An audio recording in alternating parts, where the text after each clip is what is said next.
राम राम मंडळी, मी डॉक्टर अविनाश पाटील. चला मी तुमले आज 1,11,000 एक गाय द्या काढस.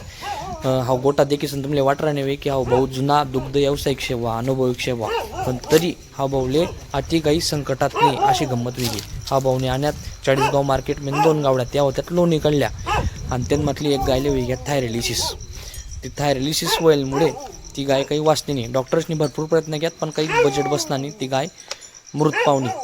मग पडणी का नाही त्या बावली 1,11,000 मा एक गाय, म्हणजे 1,11,000 मा गाय पडणी. 3 ट्रीटमेंटले आपण गौत आणि आपण जायनंतर तिला योग्य ट्रीटमेंट करी, योग्य मार्गदर्शन दिलं आणि आज ती गाय वाचलेस. ती आज गाय 2.5 लिटर दूधपर्यंत पोचले. हळूहळू ती ते लाग जाईन लाईनले. सांगाना मुद्दा असा आहे दादा सोन, गाय लेतात आणि पैसा वाचतस. गायने नियोजन आणि ट्रीटमेंट ठेवताना पैसा वाचतस. मग नंतर तुम्ही अजून म्हणतास की डॉक्टर लिहियात बुवा. कसा वाटणार व्हिडिओ कमेंटमा नक्कीच सांगजात आणि घाई करू नका. योग्य मार्गदर्शन लिहा, योग्य सल्ला लिहा आणि मग दुग्ध व्यवसायामा उतरा. आपला चॅनलला सबस्क्राईब करा आणि आठवण ठेवजात. राम राम.